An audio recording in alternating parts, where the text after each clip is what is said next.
Orient bell tiles studio से आप देख रहे हैं एबीपी न्यूज। नमस्कार, मैं हूं चित्रा त्रिपाठी। शाम के 5 बजने वाले हैं। एबीपी न्यूज पर वक्त हो चला है सबसे बड़े डिबेट शो महादंगल का। महाराष्ट्र में कॉमेडी के एक वीडियो पर कोहराम मचा हुआ है। एक पक्ष का आरोप है कि कॉमेडी के नाम पर राजनीति की गई, तो दूसरे पक्ष का आरोप है कि कॉमेडी में सच बताया गया है और महाराष्ट्र सरकार कानून व्यवस्था बनाए रखने में नाकाम है। अक्सर विवादों में रहने वाले कॉमेडियन कुणाल कामरा ने स्टैंड अप कॉमेडी के दौरान महाराष्ट्र के उप मुख्यमंत्री और शिवसेना अध्यक्ष एकनाथ शिंदे पर निशाना साधा। गद्दार और दद बदलू कहकर उन पर जबरदस्त तरीके से वार किया। यहां तक कि पिता तक बाप जैसे शब्दों का इस्तेमाल करते हुए बात पहुंच गई। इससे नाराज शिवसेना के कार्यकर्ताओं ने उस स्टूडियो में जबरदस्त हंगामा किया है जहां पर कुणाल कामरा ने कॉमेडी की थी। स्टूडियो में तोड़फोड़ के बाद 12 शिवसैनिकों को गिरफ्तार किया गया, जिन्हें बाद में बांद्रा कोर्ट से जमानत मिल गई।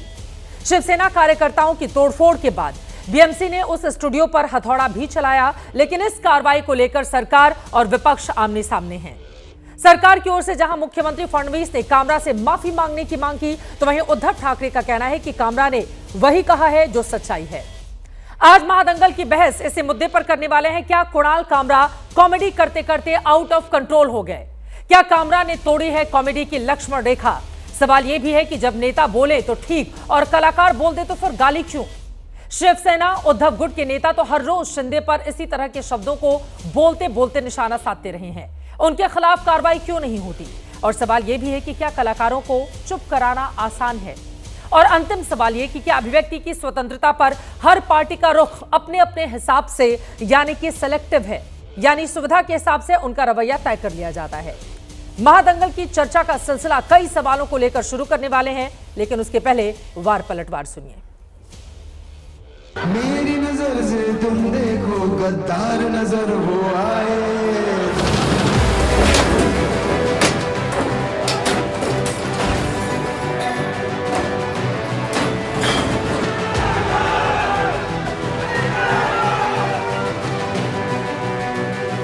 अभी तक तो ये ट्रेलर है, पिक्चर अभी बाकी है। कुणाल कामरा को यही मैसेज देना चाहेंगे कि आज जो आपने ये काम किया है, आपको तो इसका सबक जरूर मिलेगा। पेड कॉन्स्पिरेसी है, इसका भी खुलासा जरूर मुंबई पुलिस और कानून सक्षम है करने के लिए। कुणाल कामरा राजकीय व्यंग्यात्मक टीका टिप्पण्या करत असतो, त्याने आमच्यावरही केलेले। त्याचा स्टुडिओ फोडून धमक्या देण्याची काय गरज आहे? 50-60 लोक जातात, हातामध्ये लाठ्याकाठ्या घेतात आणि खार परिसरातील ज्या हॉटेलमध्ये स्टुडिओ आहे त्या हॉटेल त्यांनी उद्ध्वस्त केले। या महाराष्ट्राला एक कमजोर गृहमंत्री लाभल्याचं हे लक्षण आहे। माझं देवेंद्र फडणवीस यांना आव्हान आहे की त्यांनी गृह खातं सोडावं। कुणाल कामरा ने जिस तरीके से महाराष्ट्र के उप मुख्यमंत्री घटिया टिप्पणी की है, वह कुछ नहीं, उबाठा जैसी पार्टी के एजेंडा को आगे बढ़ाने का कार्यक्रम। कुणाल कामरा क्यों माफी मांगे? क्योंकि कुणाल कामरा ने जो कल कहा है, जिसका उसने उल्लेख किया है, वो चोर और गद्दार है। क्या एकनाथ शिंदे स्वीकार करते हैं कि वो चोर और गद्दार है और इसलिए उनको मिर्ची लगी? मिर्ची क्यों लगी, इस पे बात हो। मेरी नजर से तुम देखो गद्दार नजर वो आए। कुणाल कामरा ने, मुझे नहीं लगता कुछ गलत कहा है। गद्दारों को गद्दार करना, ये किसी पर हमला करने की बात नहीं है। जो गद्दार है वो गद्दार है। त्या प्रकारे राज्याचे माजी मुख्यमंत्री आणि विद्यमान उपमुख्यमंत्री माननीय एकनाथराव शिंदेजी यांना टार्गेट करत अतिशय खालच्या दर्जाची कॉमेडी करण्याचा त्यांनी प्रयत्न केला। 2024च्या निवडणुकीने जनतेनेच हे ठरवून दिलं कोण खुद्दार आहे आणि कोण गद्दार आहे।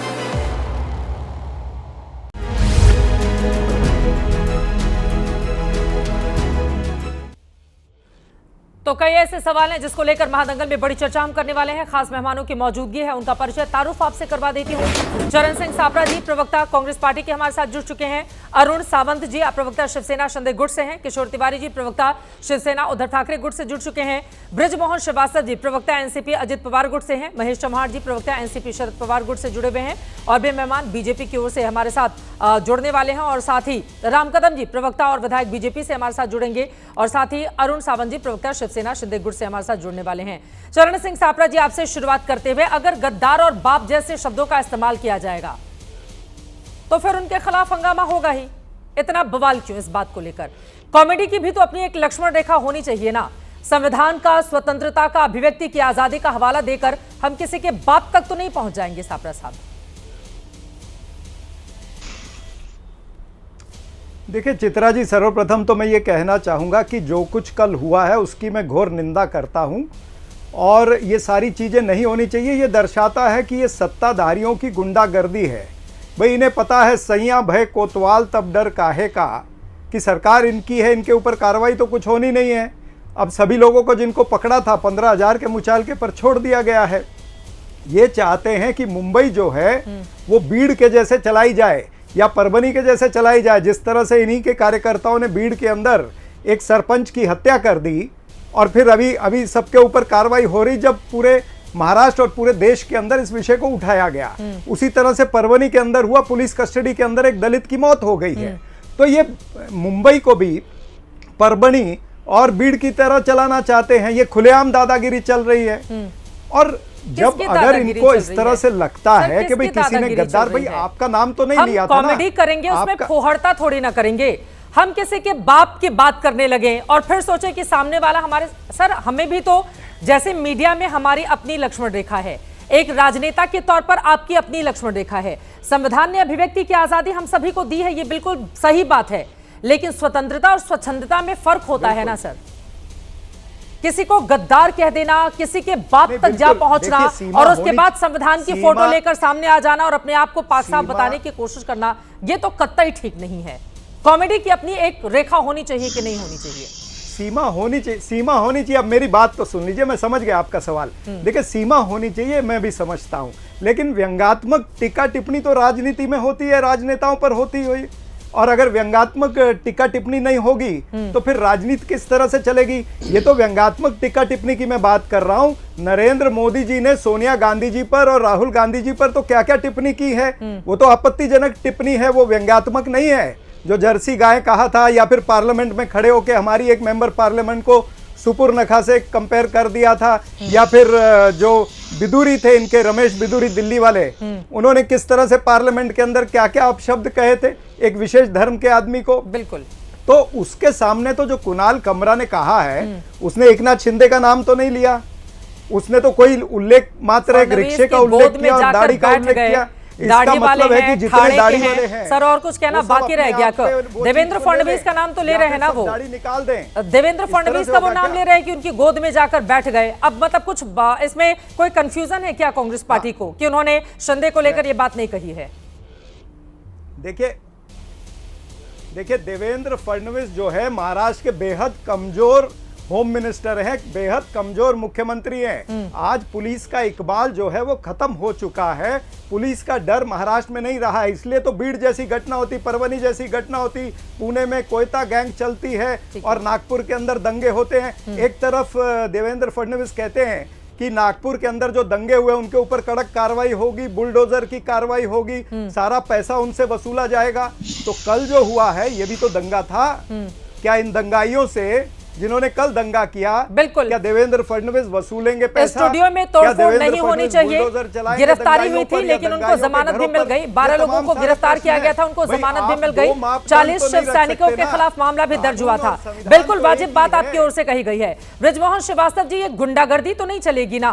और वो कह रहे हैं कि लोगों की आवाज को, एक कलाकार की आवाज को दबाने का काम आपकी ओर से किया जा रहा है।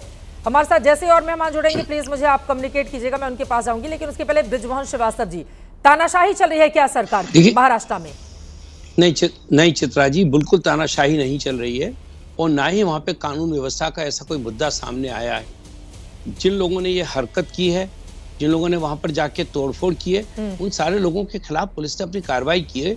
उसमें से 11 लोग गिरफ्तार हो गए और बाकी के लोगों को कहा गया है कि पुलिस ने उनको अल्टीमेटम दिया है कि आप आकर या तो अपनी गिरफ्तारी दीजिए, नहीं तो हम आपके खिलाफ कड़ी कार्रवाई करेंगे। मैं सोचता हूँ कि महाराष्ट्र में कानून का राज है और हमारे प्रदेश के जो आदरणीय गृह मंत्री हैं, आदरणीय मुख्यमंत्री देवेंद्र फडणवीस साहब, वो अपने आप में एक बहुत ही संतुलित और मजबूत राजनेता हैं। इसके पहले भी 5 साल मुख्यमंत्री के रूप में उन्होंने प्रदेश को अपनी सेवाएं दी है और उस समय उन्होंने बेहतरीन तरीके से प्रशासन चलाया है। तो सापरा साहब ने जो कहा कि कमजोर गृह मंत्री, मैं पूरी तौर से असहमत हूँ। कार्रवाई करना और एक संतुलित कार्रवाई करने का मतलब ये नहीं है कि हमारे मुख्यमंत्री जी कमजोर है। निश्चित रूप से वो कड़ा निर्णय लेते हैं। यही कारण है कि इन लोगों के खिलाफ भी कड़ी कार्रवाई हुई है जो शिव सैनिक है।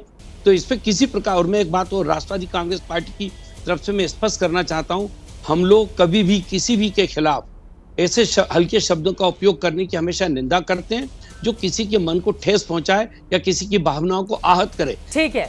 इस मामले में कामरा जी ने निश्चित रूप से बीजेपी से हमारे साथ राम कदम जी भी विधायक और प्रवक्ता हैं, जुड़े हुए हैं। सबसे पहले सामंत साहब आपके ही रुख करते हुए, अब आप लोगों की ओर से कहा जा रहा है कि बाप पर नहीं जाना चाहिए और शिवसेना स्टाइल में हम ट्रीटमेंट करेंगे।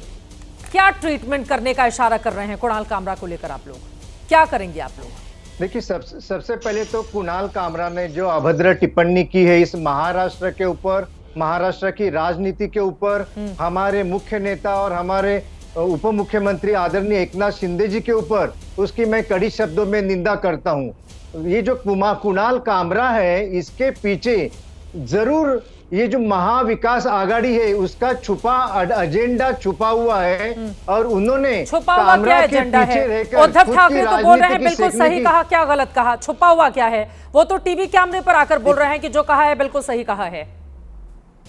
नहीं तो यही टिप्पणी अगर वो उद्धव ठाकरे जी या उसकी फैमिली के ऊपर करते तो चलेगा क्या? उससे आप ये भी पूछ लो ना कि अगर आपके खिलाफ ऐसी बातें होती, आपकी फैमिली के, आपकी वाइफ के खिलाफ, आपके बच्चे के खिलाफ होता तो क्या आप सुन लेते? शिवसेना की किस स्टाइल में आप लोग ट्रीटमेंट करेंगे? नरेंद्र मोदी जी, हाँ, आप लोगों ने कहा है कि कुणाल कामरा को तत्काल गिरफ्तार करें मुंबई पुलिस, नहीं तो शिवसेना के स्टाइल में उसका ट्रीटमेंट कर देंगे। क्या बताना चाहते हैं आप लोग? हम यही बताना चाहते हैं कि अगर महाराष्ट्र के नेताओं के खिलाफ में, महाराष्ट्र के खिलाफ में, उसके राजनेताओं के खिलाफ में या महाराष्ट्र सरकार के खिलाफ में आप गलत बयानबाजी करोगे तो आपका मुंह बंद किया जाएगा। ऐसी बातें महाराष्ट्र सरकार या महाराष्ट्र की जनता, ये महाराष्ट्र का और मराठी जनों का अपमान है। उन्होंने जिस प्रकार से एकनाथ शिंदे जी के बारे में ये गलत बात है कि आपको मैं सुनाता हूँ, आपने शायद सुना ही रहेगा, मैं अभी फिर से सुनाना नहीं चाहूंगा, लेकिन पूरा हम दिखा रहे हैं, हमने पूरा टेक्स्ट में लिखा हुआ है कि क्या कुछ कहा गया है उसमें। चूंकि गाली गलौज भी है और वो एक टीवी जिम्मेदार टीवी चैनल होने के नाते हम नहीं चला सकते, इसी वजह से हमने वो हिस्सा निकाल लिया है जो डिप्टी सीएम शिंदे को लेकर उनकी ओर से कहा गया है। हाँ, वो हम नहीं सुना सकते, ये सच बात है, वो हम नहीं सुना सकते पूरी बातें। ठीक है, मैं आपके पास राम कदम जी, मैं फौरन आपके पास आ रही हूँ। किशोर तिवारी जी, अब आपके पास आते हुए, आज आपको कुणाल कामरा में अभिव्यक्ति की आजादी नजर आ रही है। अगर शिवसैनिक या फिर उनके खिलाफ कार्रवाई की बात हो रही है, एफआईआर दर्ज की गई है, तो आप लोगों का कहना है सरकार तानाशाह हो गई है। जनाब, यही काम तो आप लोगों ने 2020 में कंगना रनौत के खिलाफ किया था। अभिव्यक्ति की आजादी ही तो थी कि बोल दिया था उद्धव ठाकरे को लेकर कुछ, तो पता चला उसका दफ्तर का एक हिस्सा तोड़वा दिया आप लोगों ने। वो भी तो अभिव्यक्ति की आजादी ही थी। तो ये चुन चुनकर जो सेलेक्टिव पॉलिटिक्स होती है ना अभिव्यक्ति की आजादी को लेकर, सर, ये तो न देश के लिए और न ही प्रदेश के लिए, किसी के लिए ठीक नहीं है। देखो चित्रा जी, कुणाल कामरा ने कुछ भी झूठ नहीं बोला और कुछ भी अभद्र नहीं बोला। उन्होंने बोला कि जिसको थाने की रिक्शा, चेहरे पे दाढ़ी, आंखों पे चश्मा, एक झलक दिखाए फिर गुवाहाटी में छुप जाए, मेरे नजर में तो ये गद्दार कहा है। फिर से कहा कि मंत्री नहीं, ये दल बदलू है, जिसके थाली में खाते हैं उसके इसमें छेद करते हैं। बाद में कहा कि ये जाके गोदी में बैठ गए हैं, तो मंत्रालय में कम और गोदी में ज्यादा बैठते हैं। तो ये सब उन्होंने आरोप लगाए हैं। तो अगर अरुण सावंत के पास कोई सबूत हो कि हमने उनको कहा, जो 1.5 घंटे, ये 45 मिनट के कार्यक्रम में ये 2 मिनट का है, वो हमने स्पॉन्सर किया, तो वो हम पे भी खटला भरे। लेकिन इसमें क्या गलत लिखा हुआ है? सच्चाई है कि विश्वासघात किया, भागी हुए, गुवाहाटी में जाके छुप गए। विश्वासघात चित्रा जी, विश्वासघात तो महाराष्ट्र की जनता के साथ उद्धव ठाकरे जी और ये तिवारी जैसे प्रवक्ता है, उनके नेता, उन्होंने किया था। इसीलिए महाराष्ट्र की जनता ने उद्धव ठाकरे और उसकी शिवसेना को दूर भगा दिया। इस महाराष्ट्र में अपनी बारी में बोलेंगे। ये गद्दारों को चुप करो, मैं बता रहा हूँ, मेरी बात, गद्दार सटिया गया है। मेरे को मेरी बात पूरी रखने दो। आपकी बुद्धि, अरे मुझे मेरी बात रखने दो। नेता है उबाटा शिवसेना के और ना ही प्रवक्ता है। आप सबसे पहले संजय राउत और उद्धव ठाकरे जी से परमिशन लीजिए कि क्या मैं नेता और प्रवक्ता के तौर पर यहाँ पर बात रख सकता हूं। किशोर तिवारी जी की बात हो जाए, किशोर तिवारी जी की बात हो जाए। मेरी बात तो सुनो, व्यक्तिगत टिप्पणी नहीं करेंगे। किशोर तिवारी जी, उधर शिंदे गुट वाले तो ये भी बोल रहे हैं ना, चुनाव में गए थे गद्दार बोलते बोलते, जनता ने बता दिया कि कौन गद्दार, उनको 57 सीटें दी, आपको 20 सीटें दी। गद्दार कहते हुए ही तो आप लोग चुनाव में गए थे ना। अब जनता ही तय करेगी ना कि कौन कैसा है। मतलब इस शब्द को लेकर वो कह रहे हैं कौन गद्दार कौन खुददार, ये तो जनता ने तय कर दिया है। अरे चित्रा जी, आप ही नहीं बोलेंगी, मैं मेरी बात रख लूंगा। बोलिए बोलिए सर। मैं मुझे बात तो रखने दो। हाँ बोलिए बोलिए। कि कुणाल कामरा जी ने एक कहा कि इलेक्शन कमीशन को हाथ में लेके आपने धनुष्य बाण तो ले लिया। अब उद्धव ठाकरे जी के जो पिताजी है, जिन्हें उन्होंने बाप कहा, वो बाला साहेब ठाकरे को भी चुराने को निकला हुआ है। तो ये बहुत बड़ा गद्दार है, ये ठाणे का रिक्शा वाला। तो मैं अभी बता रहा हूँ, यहाँ राम कदम है। राम कदम उठे सुटे, हमें वो दिशा सालियान के आरोपी, सुशांत सिंह के मर्डर करने वाले ये बोले जाते थे। हाँ, क्या ये जवाबदारी पूर्ण था राम कदम का? राम कदम ने कितनी बार कहा 2 डबल मर्डर हो गया, डबल मर्डर हो गया। अब सीबीआई कहती है वो ड्रगिस्ट था और उसने आत्मघात कर लिया। ये राम कदम तरीके बेहुदे लोग। सर इस तरह की भाषा नहीं, प्लीज सर इस तरह की भाषा नहीं, इस तरह की भाषा नहीं प्लीज। किशोर तिवारी जी, इस तरह की भाषा नहीं प्लीज। किस तरीके की भाषा यूज करूं? ये देखो, एक नरेश मस्के बोलकर इनका सांसद है, वो कहता है कि कुणाल कामरा ने नाक के पूंछ पर पैर रख दिया, सांप के पूंछ पे पैर रख दिया है। राम कदम, तुम सांप और नाक के साथ रह रहे हो, कब पलट के तुम्हें काटेंगे मालूम नहीं। ये हमसे वफादार नहीं हुए, ये तुमसे वफादार नहीं होंगे। राम कदम जी जवाब समझ में आ रहा है तुमको? ठीक है, मैं जवाब ले लेती हूँ। राम कदम जवाब ले लेती हूँ। तुम बोलते रहते हो। ठीक है, कुणाल कामरा ने अभिव्यक्ति की आजादी का इस्तेमाल किया, उस पर आप लोग कुठाराघात कर रहे हैं। राम कदम जी, चित्रा जी, और दंगे मचा रहे हो। आपने देखा होगा कि ये सारी मंथना दंगे शांति से सुन रहा हूं। अब जवाब सुन लेते हैं तिवारी जी। और यहाँ पर जो उद्धव ठाकरे सेना के यहाँ जो प्रवक्ता है, यहाँ पर उनका कम बल्कि कामरा के प्रवक्ता के रूप में वे बात कर रहे हैं। और वही आज प्रातः से उद्धव ठाकरे हो, आदित्य ठाकरे हो, इनकी सारी फौज कामरा के प्रवक्ता के रूप में चित्रा जी बात कर रही हैं। चित्रा जी, इनका आवाज बंद करो, नहीं तो ऐसे चर्चा नहीं हो पाएगी। बोलने नहीं दीजिए, वो बहुत देर से जुड़े हुए हैं। उनका नाम सुबह से प्लीज सर, अपनी बारी में। किशोर तिवारी जी, जैसे आपकी बारी में वो शिंदे गुट के प्रवक्ता बोल रहे थे, आप नाराज हुए, वैसे ही राम कदम जी को बोल लेने दीजिए, उसके बाद मैं आ जाऊंगी आपके पास। प्लीज अपनी बारी में बोले राम कदम जी। ठीक है सर, वो तय हो जाएगा, वो जनता को तय करने दीजिए, अभी उनको बोल लेने दीजिए। बोलिए राम कदम जी। इन्होंने हमको चलो बोलो राम कदम। चित्रा जी, राम कदम, उद्धव ठाकरे हो, आदित्य ठाकरे हो, सुबह से कुणाल के प्रवक्ता के रूप में वो लोग बात कर रहे हैं। ये पूरी तरह से ठाकरे गुट की सुपारी कुणाल ने बजाई। जब दिशा सालियन का मामला फिर से ऊपर उठा, और ऊपर मामला उठने के बाद जब वहां पे ठाकरे परिवार का खुद का नाम दोबारा आया, और वो भी इसने उसने नहीं, दिशा के पिता ने स्वयं आरोप किया, तब जाकर के लोगों का ध्यान भटकाने के लिए ये कुणाल कामरा ने उद्धव ठाकरे गुट की सुपारी बजाई। ये पहला बिंदु। अब दूसरा बिंदु ये आता है कि ये कुणाल का ये हैबिचुअल ऑफेंडर है।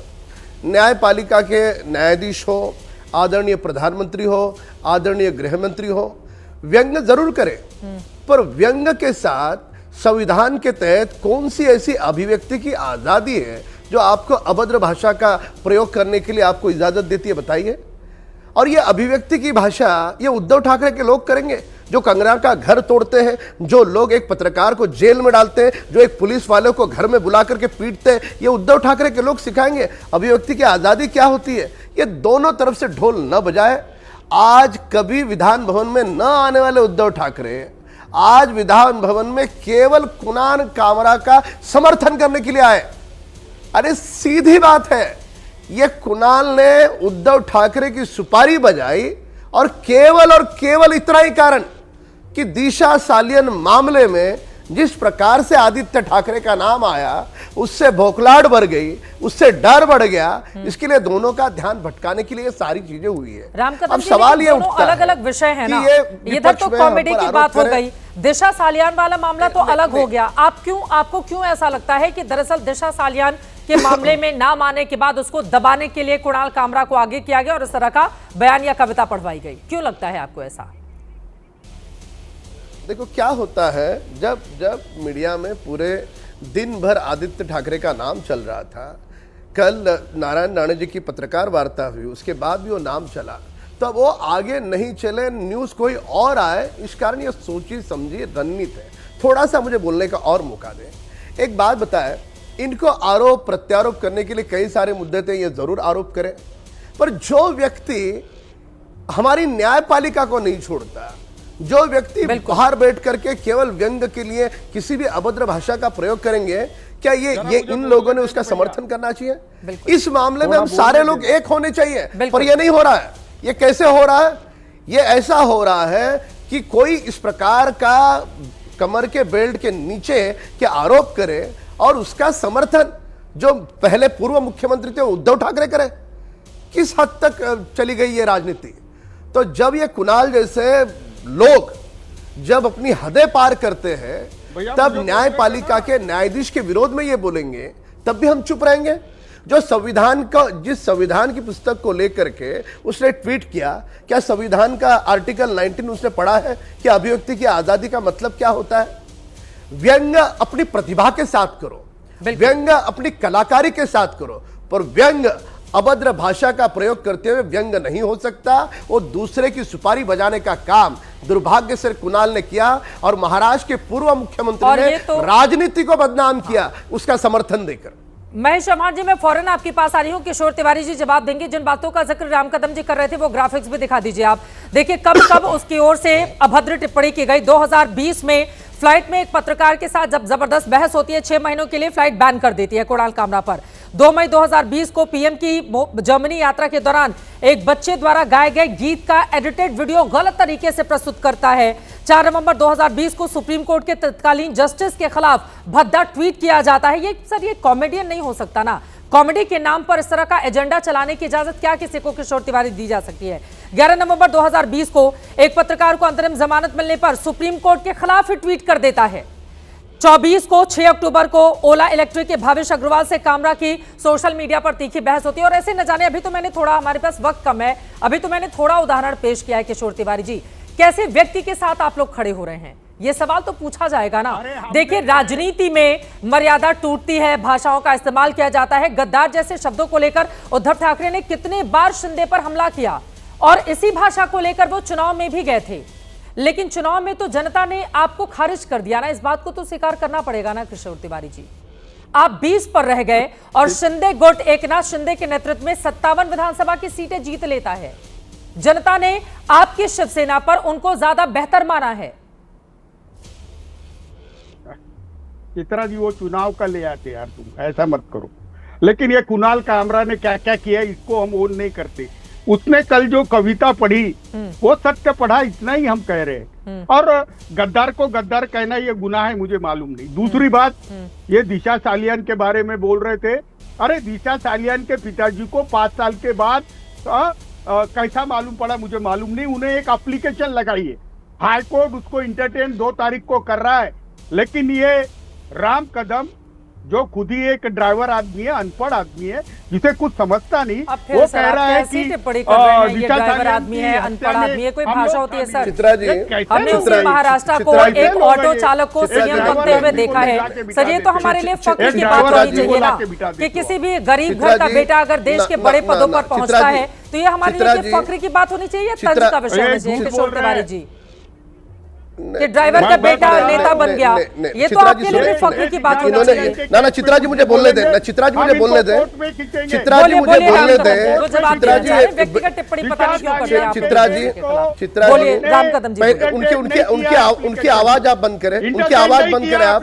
ये इस तरह से चर्चा नहीं होगी, इस तरह से संवाद नहीं होगा, ये बेहुदा आदमी है। सर प्लीज, अब आप भी इसी तरह के शब्दों का इस्तेमाल कर रहे हैं, प्लीज सर एक सेकंड। चित्रा जी, किशोर तिवारी जी, कोर्ट में है ना मामला, आ जाएगा, अपनी अपनी बारी में बोल लें। टीवी डिबेट पे नहीं फैसला होगा ना, कोर्ट क्या निर्णय देने वाला है। राम कदम जी बोलिए। महेश चौहान जी बहुत देर से हमारे साथ, उनके पास जाना है मुझे। राम कदम जी जल्दी। चित्रा जी, आपने देखा होगा कि ये मेंटली कितने फ्रस्ट्रेटेड है। ये इनका नेता का बेटा, ये पूरी ठाकरे फैमिली और इनका गुट मेंटली फ्रस्ट्रेटेड है। अरे भाई साहब, मेरा अध्ययन में क्या पढ़ा क्या नहीं पढ़ा क्या पता है आपको? और मेरे ऊपर आज की चर्चा नहीं है, मेरे ऊपर चर्चा नहीं है। आपको मिर्ची लगने का कारण आपकी सुपारी कुणाल बजा रहा है, ये आज देश जान गया। ये कारण है आपको मिर्ची लगने का? कौन सा कारण है, कौन सा कारण बताइए? और जो सीबीआई की बात करें सुशांत सिंह राजपूत की, आप 68 दिनों के बाद वो मामला आपने सीबीआई को सौंपा, उसके पहले क्यों नहीं सौंपा? बिहार की पुलिस को आपने जांच करने से रोका। जहां सुशांत की मौत हो गई वो कमरा आपने वहां के सारे सबूत मिटा दिए, उसको कलर मार दिया, उसका फर्नीचर हटा दिया, वो कमरा उसके मूल मालिक को लौटा दिया। क्या कारण था? ये क्या देश जानता नहीं है? सुशांत सिंह राजपूत में उद्धव ठाकरे सरकार ने सारे सबूत मिटाए चित्रा जी, और 68 दिनों के बाद जब पूरा देश आक्रोश में आ गया तब जाकर के मामला सीबीआई को दिया। अब सीबीआई को ऐसा मामला मिले जिसमें सारे सबूत मिटा दिए, क्या करेगी सीबीआई छानबीन? तो इसलिए ये मेरा मुंह नहीं खुलवा है। आज केवल बात इतनी आती है, एक बेहुदा कुणाल कामरा के साथ कौन कौन से राजनीतिक दल खड़े होते हैं ये देखने की बारी है। और आज दुर्भाग्य से उद्धव ठाकरे पूरा परिवार उसका प्रवक्ता बनकर के उसके साथ खड़ा है, और ये देश देख रहा है। कोई भी आदमी न्यायपालिका पे बोले, कोई भी आदमी आदरणीय प्रधानमंत्री के बारे में बोले, अभद्र शब्दों का प्रयोग करे, और उद्धव ठाकरे उनके साथ खड़ा होगा। और यहां पे एक ऐसे व्यक्ति को भेजा है जिसका ना अध्ययन है, ना कौन सी भाषा में बोला जाता है, ये इनको पता है महाशय को, और ये लोगों का अध्ययन निकालेंगे। भाई साहब, गरीबी से आया हूं और बोलता हूं 4 टर्म, एक मिनट ना 4 टर्म खुद के बलबूते पे लोगों के बीच में से चुन के आया हूं। मिस्टर तिवारी, तुम्हारी औकात बोलूंगा, तुम्हारी औकात और तुम्हारी महागद्दारी और तुम्हारे आका की महागद्दारी पूरा देश जानता है। समझ रहे हो मेरी बात? इसके लिए तुमको रिक्शा वाले का डर लगेगा, इसके लिए तुमको रिक्शा वाले का डर लगेगा। ड्राइवर हो, ड्राइवर तरीका रहो, आप ड्राइवर तरीके रहो। आपको क्या समझता है? अरे तिवारी, अधूरी जानकारी है। अरे मेरे बाप की उम्र के हो आप, इसके लिए मैं भाषा की मर्यादा नहीं तोड़ूंगा, पर तुम्हें अधूरी जानकारी है। मूर्ख आदमी हो तुम। विषय कौन सा चल रहा है? क्या बात कर रहे हो तुम? क्या विषय क्या चल रहा है? क्या बोल रहे हो तुम? सीबीआई का, अरे सीबीआई नाम किशोर है, शोर बचाने आए यहाँ पे। भाषा को लेकर यहाँ पर डिबेट कर रहे हैं, और वही अभद्रता अगर डिबेट में हम लेकर आएंगे तो फिर कुणाल कामरा और आप दोनों में क्या फर्क रह जाएगा? ठीक है, उन्होंने व्यक्तिगत टिप्पणी की ना, गद्दार और बाप जैसे शब्दों का इस्तेमाल किया। कॉमेडी में इन शब्दों के लिए जगह नहीं होनी चाहिए, लेकिन उसने इन शब्दों का इस्तेमाल किया। अब उसी तरह के शब्दों को हम डिबेट में लेकर आएंगे तो फिर सब बेमानी हो जाएगी ना, उस विषय पर डिबेट करा ले जाना, ये ठीक नहीं है। महेश चौहान जी एनसीपी शरद पवार गुट से बहुत देर से हमारे साथ जुड़े हुए हैं, एक भी टिप्पणी नहीं ले पाई हूं, माफी के साथ मैं आपके पास आना चाहूंगी। चौहान साहब, जल्दी से एक टिप्पणी आपकी पूरे के पूरे विवाद पर, क्या होना चाहिए?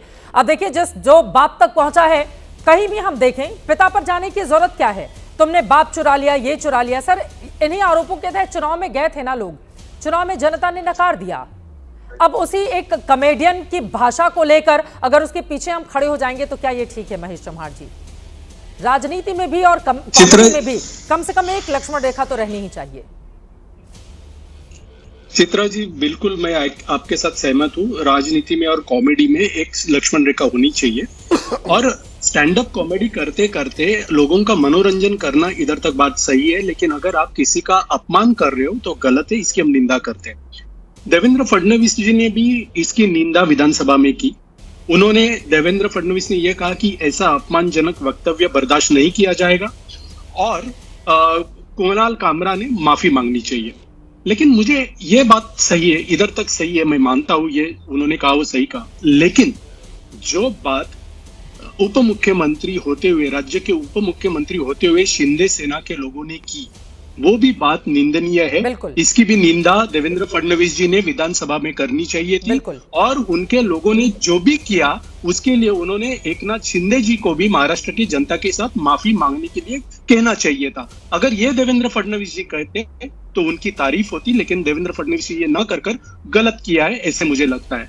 दूसरी बात, यहाँ पर अभी विषय चल रहा था कि दिशा सालियन का विषय दबाने के लिए अभी कुणाल कामरा का इश्यू सामने आया है, तो लोग ये भी कह रहे थे कि 2-4 दिन पहले नागपुर में जो दंगे हुए उसको दबाने के लिए दिशा सालियन का इश्यू बीजेपी ने सामने लाया, तो ये आरोप में, इसके आरोप के बारे में ये क्या बोलेंगे?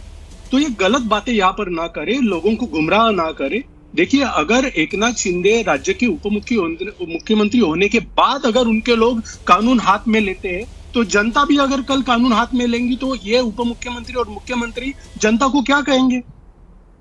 तो इसके बारे में भी ये नेताओं ने सोचना चाहिए। मैं इतना ही कहना चाहता हूँ सर। लेकिन देखिए, जब भी हम इस बात का जिक्र करते हैं ना, मौजूदा राजनीति हो या शुरू से अगर राजनीति को हम देखें, तो हमने देखा है तमाम ऐसे बड़े बड़े राजनेता रहे हैं। शरद पवार से बड़ा राजनेता महाराष्ट्र की सियासत में मौजूदा वक्त में कौन है? कोई नहीं है। लेकिन शरद पवार भी एक वक्त पर कांग्रेस में थे, फिर उन्होंने एनसीपी अपने आप को अलग किया, कुछ मुद्दों पर उन्होंने एनसीपी जैसी पार्टी बनाई। कई ऐसे, ममता बनर्जी कांग्रेस में थी, उन्होंने खुद को अलग किया।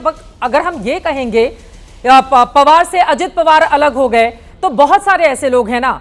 लेकिन फिर उस पर इस तरह से तंज कसते हुए ये बताया जाए कि ठाणे का एक नेता, दाढ़ी वाला और एक कॉमेडी करने वाला इंसान इस तरह की बातें कहे और गद्दार जैसे शब्दों में एक पॉलिटिकल पार्टी उसके साथ खड़ी हो जाए, तो फिर गद्दारों की मतलब ये मर्यादा कहां तक जाएगी? इससे आप इनकार नहीं कर सकते हैं। अगर आप एक के साथ एक उंगली सामने वाले पर उठाएंगे, 3 उंगलियां आप लोगों पर भी इशारा करेंगे। महेश चौहान जी, देखिए, पहली बात तो मैं शरद पवार जी के बारे में जो आपने टिप्पणी की उसके बारे में आपको जवाब देना चाहूंगा। शरद पवार जी जब कांग्रेस से अलग हुए, उन्होंने कांग्रेस चुराई नहीं, कांग्रेस मेरी है ऐसा नहीं कहा। उन्होंने अपनी खुद की पार्टी नहीं बनाई, उसके लोग चुन के लाए, इतने सालों से चुन के लाए, ऑलमोस्ट 17.5 साल वो सत्ता में रहे। और ये करना और जो शिवसेना ने और अजित पवार जी ने किया, इसमें जमीन आसमान का फर्क है। पहली बात ये है। और दूसरी बात जो आप बोल रहे हो, उसकी निंदा तो मैंने पहले ही की। जब मैंने शुरू की, मैंने डिबेट की बात करने की, तभी मैंने निंदा करके ही शुरू की कि कॉमेडी के आड़ में आप ये नहीं कर सकते कि किसी का अपमान हो, ये गलत है। और वो भी राजनीतिक व्यक्ति का, शिंदे साहब जैसे राजनीतिक व्यक्ति का, जो कि राज्य के उप मुख्यमंत्री, उनका अपमान मत कीजिए। ये मैं भी मानता हूँ। सिर्फ मेरा कहना इतना था कि अगर उन्होंने जो किया वो गलत है, तो शिंदे साहब के लोगों ने जो किया वो भी गलत है, उसकी भी निंदा होनी चाहिए। और उनको भी माफी मांगने के लिए देवेंद्र फडणवीस अगर विधानसभा में कहते तो बहुत अच्छा होता। ब्रजमोहन श्रीवास्तव जी इस पर कुछ बोलना चाह रहे हैं, लेकिन उसके पहले जल्दी से अरुण सावंत जी से मैं टिप्पणी ले लेती हूँ। चरण सिंह सापरा जी, उसके बाद मैं फौरन आपके पास आऊंगी। वो कह रहे हैं पार्टी चुराई नहीं थी। अगर बड़े बड़े दूसरे राजनेताओं का उदाहरण देखा जाए तो किसी ने पार्टी चुराई नहीं थी, अपनी पार्टी खुद खड़ी की थी। चित्रा जी, देखिए, मूल मुद्दा जो है, जो कुणाल कामरा ने कल जो बातें की, वो मूल मुद्दा छोड़कर कुछ और ही बातों के ऊपर चर्चा ज्यादा हो रही है। आपको मैं सिर्फ एक ही सेंटेंस कहना चाहूंगा कि ये जो कुणाल कामरा है, उन्होंने समस्त हिंदू समाज के ऊपर टिप्पणी की है। उन्होंने तो सीडी, ईबीआई, साथ साथ संघ परिवार के ऊपर भी ये कहा है कि ये सभी लोग पिंजरे के अंदर के पोपट है और वो कैबरा करते रहते, पिंजरे के अंदर कैबरा करते, ये सारे लोग, संघ के लोग भी उसमें शामिल हैं। उसी प्रकार से उन्होंने पोप के ऊपर भी अपना निशाना साधा है। पोप भी भारत के लोगों का हृदय परिवर्तन नहीं कर सका।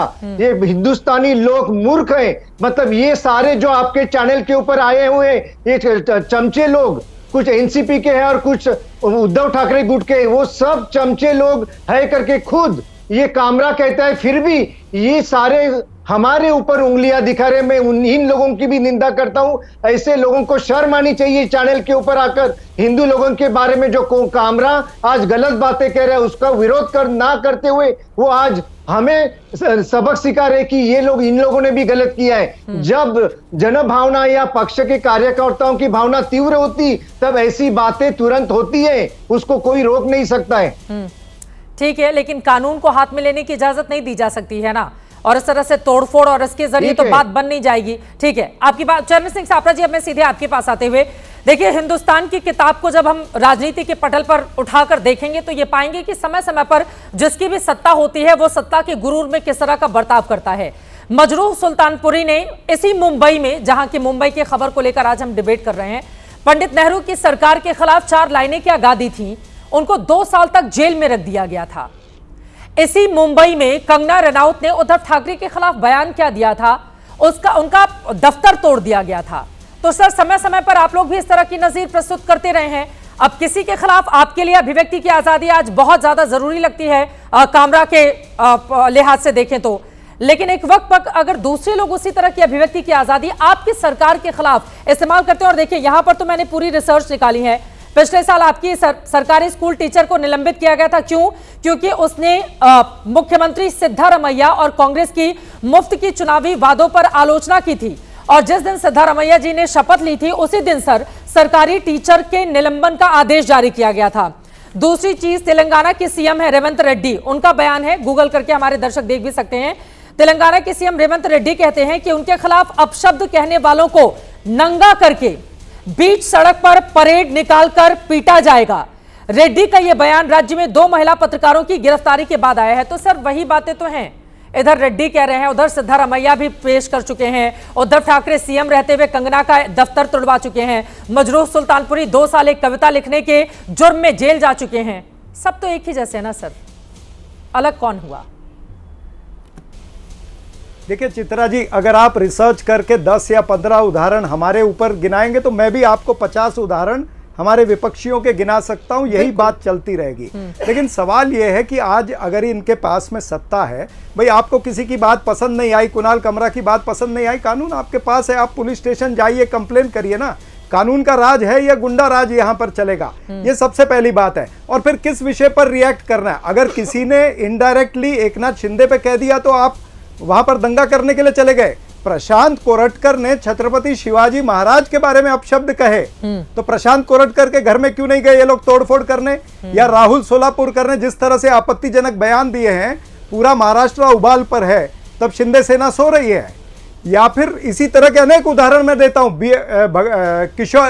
कोश्यारी जी थे, भगत सिंह कोश्यारी, उन्होंने बाबा साहब अंबेडकर पर आपत्तिजनक बात कही थी, उन्होंने ज्योतिबा फुले और सावित्रीबाई फुले पर आपत्तिजनक बातें की थी, तब एकनाथ शिंदे या उनके कार्यकर्ता क्यों सो रहे थे भाई?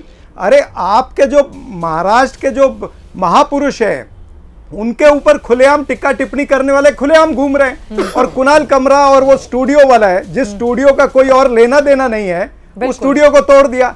यानी कानून का राज रहेगा या जंगल राज रहेगा, कानून का राज रहेगा या गुंडा राज रहेगा। कल राज ठाकरे ने एक स्टेटमेंट दिया है कि महाराष्ट्र की विधानसभा में सभी जो है खोखे भाई बैठे हैं, तो राज ठाकरे के ऊपर क्यों नहीं ये कार्रवाई करते भाई? आपको खोखे की सरकार वो खुलेआम कह रहे हैं, 50 खोखे सब कुछ ओके। यानी जो कमजोर है उसका आप तोड़फोड़ करोगे और जो मजबूत है उससे डरकर आप घर पे बैठोगे। तो ये मेरी बात फिर वही आती है कि दो मापदंड क्यों? मैंने पहले भी कहा कि सत्ताधारियों का एक ताकतवर व्यक्ति के लिए अलग मापदंड होता है, कमजोर व्यक्ति के लिए अलग मापदंड होता है। क्या इसी तरह से महाराष्ट्र की सरकार चलेगी? क्या इसी तरह से महायुति चलेगी? क्या इसी तरह से देवेंद्र फडणवीस अपना गृह विभाग चलाएंगे? तो फिर महाराष्ट्र का तो कल्याणम हो जाएगा। इसके ऊपर उत्तर देना चाहिए। ब्रिजमोहन जी, मैं फौरन आपके पास आ रही हूँ, राम कदम जी इस पर जवाब देंगे। वो कह रहे हैं कि कमजोर के साथ आप अलग व्यवहार करते हैं, जो ताकतवर होता है उसको बचा लेती है सरकार। ये दोनों तरफ से ढोल बजाने की विपक्ष की आदत देखें। आपने इनको 25 उदाहरण गिनाए हैं कांग्रेस के कार्यकाल के, और किस प्रकार से अभिव्यक्ति आजादी के नाम पर इन्होंने लोगों का छलावा किया, आपने नाम और तारीख के साथ बताया। क्या कांग्रेस के प्रवक्ता ने किसी बात का खंडन कर सके? नहीं कर सके। वो हमें नसीहत दे रहे, जो कंगना का घर तोड़ते वो हमको बोलेंगे, जो पत्रकार को जेल में डालते वो हमको बोलेंगे, जो पुलिस को घर पे लाके मंत्री के घर पे पीटा जाता है वो हमको बोलेंगे। पे बोलिए ना, किसी भी मारपीट का, तोड़फोड़ का भारतीय जनता पार्टी ने समर्थन नहीं किया, समर्थन नहीं किया। एक मैं बोलते समय आप मैं बोलते समय आप नहीं बोले, आप बोलते समय मैं नहीं बोला, मैं जवाब देता हूं, सुन लीजिए। आप सुन तो लीजिए, देखो चित्रा जी, चित्रा जी व्यक्तिगत तौर पे नहीं कहूंगा, पर दुर्भाग्य से इनको ये अध्ययन करने वाले प्रवक्ता है, पर जानबूझ करके लोगों को गुमराह करने का प्रयास कर रहे हैं। इनको अच्छे से पता है कि प्रशांत कोरोटकर के पास कोर्ट से एंटीसिपेटरी बेल थी। अब कोर्ट से एंटीसिपेटरी बेल है, आप मुझे कानूनी तरीका समझाइए। पुलिस क्या करेगी, सरकार क्या करेगी? वो बेल कैंसिल करेगी। हमने कैंसिल कराई बेल, कैंसिल बेल कराने वाले हम हैं, हमें मत सिखाइए आप। हम किसी भी मारपीट का, तोड़फोड़ का समर्थन ना किया है, ना करेंगे। हमने उन पर भी कार्रवाई की है, हमने उनको छोड़ा नहीं। आप अगर टीवी पे देखा होगा, उन पर भी कार्रवाई की। सवाल नहीं, यहां पर हिरासत में बिल्कुल लिया है। आप जानकारी लीजिए, आपको जानकारी नहीं है, लीजिए जानकारी। जिन्होंने तोड़फोड़ की उनको हिरासत में लिया है। और सबसे महत्वपूर्ण यहां पर बात यह आती है, क्या बेहुदा बातें करने वाले कोरटकर को हिरासत में लिया है, क्या मैं वो पूछ रहा हूं? उस बेहुदा आदमी का समर्थन करें, उसका समर्थन करने के आप आए हो, या उसने जो बोला उसको सबक सिखाने के लिए आए हो, ये तय करना होगा। अरे प्रशांत कोरटकर जो है छत्रपति शिवाजी महाराज के ऊपर इस देश अनाप शनाप बोल करके खुलेआम घूम सकता है। हमें ये तय करना होगा, ये हमको तय करना होगा। ये देखो फिर से गुमराह करने की बातें कर रहे हैं। वो प्रशांत मुख्यमंत्री जी ने कहा चिल्लर आदमी है, उसके लिए अलग मंथना करो। यहां पर जो बात चल रहा है उस विषय को लेकर के चलो ना। हमने ना किसी प्रशांत का समर्थन किया है, ना हमने किसी गलत बोलने वाले का समर्थन किया है, ना हमने तोड़फोड़ का समर्थन किया। यहाँ पे तो बात ये आती है, लेकिन स्टूडियो में तोड़फोड़ क्या करने की क्या जरूरत है शिव सैनिकों की? अब जो स्टूडियो बनवाता है उसका तो कॉन्ट्रैक्ट से लेना देना नहीं होता है, कई बार हम जानते हैं। राम कदम जी, ठीक है, शब्दों से थोड़ा परहेज करेंगे। बेहुदा आदमी के साथ खड़े रहने का कारण बताओ। शिव सैनिकों ने जाकर तोड़फोड़ क्यों की है? चित्रा जी, उनको स्टूडियो बनाने वालों का क्या लेना देना इससे? प्रशांत कोरटकर के साथ खड़े रहने का कारण बताओ। और भगत सिंह कोश्यारी जो छत्रपति शिवाजी महाराज के खिलाफ, बाबा साहब अंबेडकर के खिलाफ, सावित्रीबाई फुले के खिलाफ बोले, उसके साथ में आप लोग क्यों खड़े थे? इसका उत्तर दीजिए अभी। चित्रा जी जब बोलने के लिए दलील नहीं होती, भगत सिंह कोश्यारी के साथ बीजेपी क्यों खड़ी थी और आज भी खड़ी है? चैनल में लोगों को गुमराह किया जाता है। यहाँ पर छत्रपति शिवाजी महाराज की निंदा कर रहे हैं। सपरा जी हमेशा अध्ययन करके बोलते हैं, पर आज उनके पास कोई गलत तरीके से आज उनको खुल करके उद्धव ठाकरे का उनको विरोध भी नहीं करना, क्योंकि उनको पता है क्यों खड़े हो। उद्धव ठाकरे का इस विषय पे खुलकर समर्थन करना उनके लिए ठीक नहीं होगा। पर मैं यहां पे बता दूं, यहां पर खुले रूप से महाराष्ट्र का विपक्ष एक बेहुदा आदमी, संविधान का अपमान करने वाला आदमी, अभद्र भाषा का प्रयोग करने वाला आदमी, उधर 12 शिव सैनिकों को तो गिरफ्तार कर लिया आपने, हालांकि उनको जमानत मिल गई।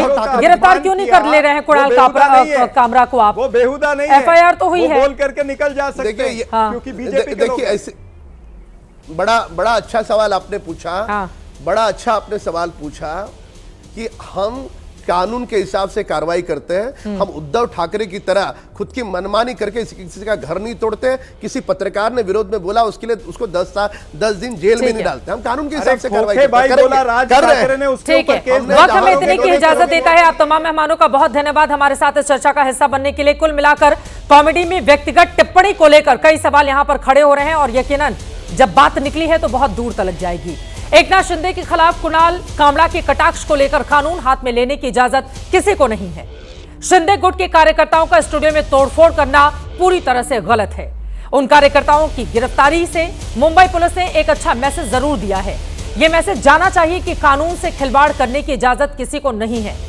लेकिन जिस मुंबई में कुणाल कामरा की कॉमेडी को लेकर हंगामा मचा हुआ है, उसी मुंबई में, जैसा कि मैंने पहले भी जिक्र किया, देश की आजादी के फौरन बाद मशहूर गीतकार मजरूह सुल्तानपुरी को एक कविता लिखने पर गिरफ्तार किया गया था। वही मुंबई है।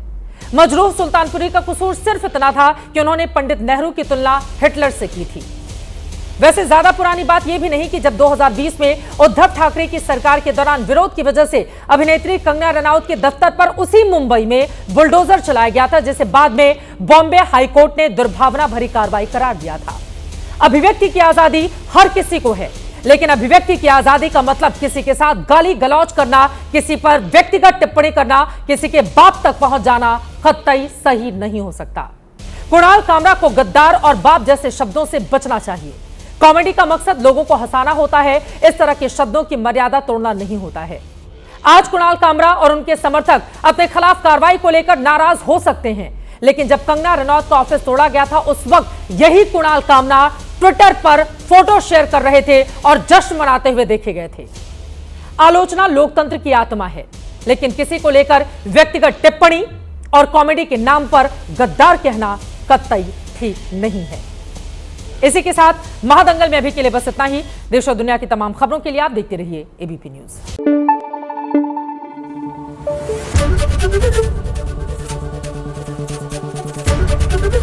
एबीपी न्यूज आपको रखे आगे।